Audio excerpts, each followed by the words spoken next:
LPU ప్లేస్మెంట్ల రికార్డులు సృష్టిస్తోంది. Final year student 2.5 కోట్ల ప్యాకేజ్ పొందుతున్నారు. 1700 మందికి పైగా ఎల్పియు స్టూడెంట్స్ 10 లక్షల నుంచి 2.5 కోట్ల ప్యాకేజెస్ పొందారు. విద్యా విప్లవం ప్రారంభమైంది లవ్లీ ప్రొఫెషనల్ యూనివర్సిటీలో. అధికారంలోకి వచ్చింది దోచుకోవడానికే అని ఆ నాయకుని అనుచరులు గట్టిగా ఫిక్స్ అయ్యారట. తమ నేత మంత్రిగా ఉండడంతో ఇక వారి దందాలు ఆకాశం హద్దుగా ఉన్నట్టు జిల్లా ప్రజలు బహిరంగంగానే మాట్లాడుకుంటున్నారు. మంత్రి తన పనుల మీద తాను ఉంటే ఆయన పేరు చెప్పుకొని ఆయన అనుచరులు 3 కబ్జాలు 6 అక్రమాలు అన్నట్టుగా వ్యవహరిస్తున్నారని జిల్లా రాజకీయ వర్గాల్లో చర్చ జరుగుతుంది. చెరువు మట్టి దగ్గర నుంచి ప్రభుత్వ భూముల దాకా, బెల్ట్ షాపుల నుంచి ఉద్యోగుల బదిలీ దాకా ప్రతిదానికి ఒక రేటు ఫిక్స్ చేశారని స్వయంగా పార్టీ నేతలే చెప్పుకుంటున్నారు. ఎన్ఎండి ఫరూక్ టీడీపీ సీనియర్ నేత. 3 పార్టీల కూటమి రాజకీయాల మాయాజాలంలో నంద్యాల నుంచి గెలిచారైన. మైనారిటీ వ్యవహారాలతో పాటు న్యాయశాఖ మంత్రిగా ఆయన పనిచేస్తున్నారు. కూటమి పాలన మొదలైన తర్వాత మంత్రి ఎన్ఎండి ఫరూక్ వల్ల తమ ప్రాంతం అభివృద్ధి అవుతుందని నంద్యాల నియోజకవర్గ ప్రజలతో పాటు ఉమ్మడి కర్నూలు జిల్లా వాసులు ఎంతగానో ఆశించారు.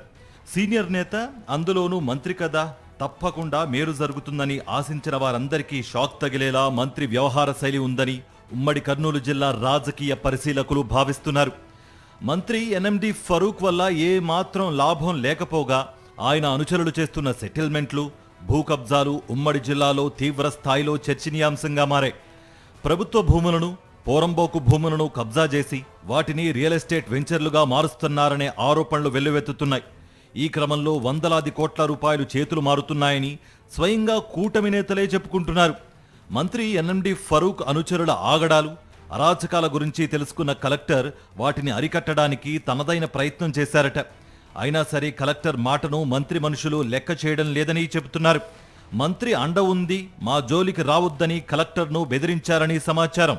ఉమ్మడి కర్నూలు జిల్లాలో మంత్రి ఎన్ఎండి ఫరూక్ అనుచరులు సాగిస్తున్న అరాచకాలు అన్ని వర్గాల ప్రజలను భయభ్రాంతులకు గురి చేస్తున్నాయనే చర్చ జరుగుతోంది.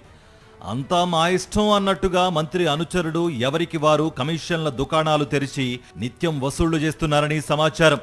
బెల్టు షాపులు తెరిస్తే బెల్టు తీస్తానంటూ చంద్రబాబు ఓ ప్రకటన అయితే చేశారు గాని ఆయన మాటను రాష్ట్రమంతా ఎవ్వరూ పట్టించుకోలేదు.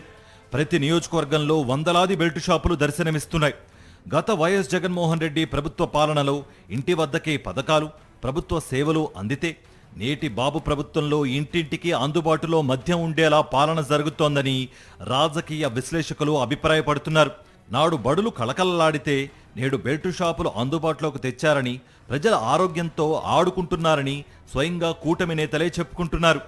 ఉమ్మడి కర్నూలు జిల్లాలో ముఖ్యంగా నంద్యాల నియోజకవర్గంలో మంత్రి అనుచరుల కనుసన్నల్లో మద్యం మాఫియా నడుస్తూ ఉండడమే దీనికి నిదర్శనమని అంటున్నారు.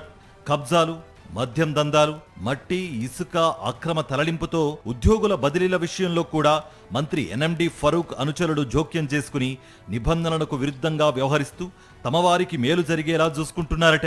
తహసీల్దార్ల బదిలీల విషయంలో మంత్రి మనుషులు తాము చెప్పిందే జరగాలని ఉన్నతాధికారులపై ఒత్తిడి చేశారట. జిల్లా కలెక్టర్ ఎంత చెబుతున్నా ఎవరూ పట్టించుకోవడం లేదట.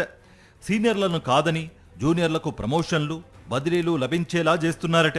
తన మనుషుల ఆగడాలు, అన్యాయాల గురించి మంత్రి ఎన్ఎండి ఫరూక్కు బాగా తెలుసునని అంటున్నారు. ఆయన కనుసన్నల్లోనే అంతా జరుగుతోందని కూటమి నేతలే మాట్లాడుకుంటున్నారు. తన మనుషులపై అనేక ఆరోపణలు వెల్లువెత్తుతున్నా సరే మంత్రి నిమ్మకి నీరెత్తినట్లుగా ఉన్నారే తప్ప వారిని నియంత్రించకపోవడంతో మంత్రికి తెలిసే అంతా జరుగుతోందని రాజకీయ వర్గాల్లో చర్చ జరుగుతోంది.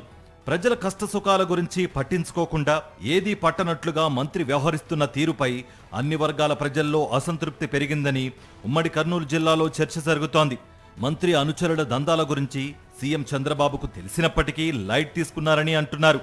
తమది రాజకీయ పాలన అని, ఇలాగే చేస్తామని, తమ పార్టీ నేతలు బాగుపడటానికే అధికారంలోకి వచ్చామన్నట్టుగా చంద్రబాబు వ్యవహరిస్తూ ఉండడంతో జిల్లాలో మంత్రులు, వారి అనుచరులు రెచ్చిపోతున్నారనేది రాజకీయ విశ్లేషకుల అభిప్రాయం.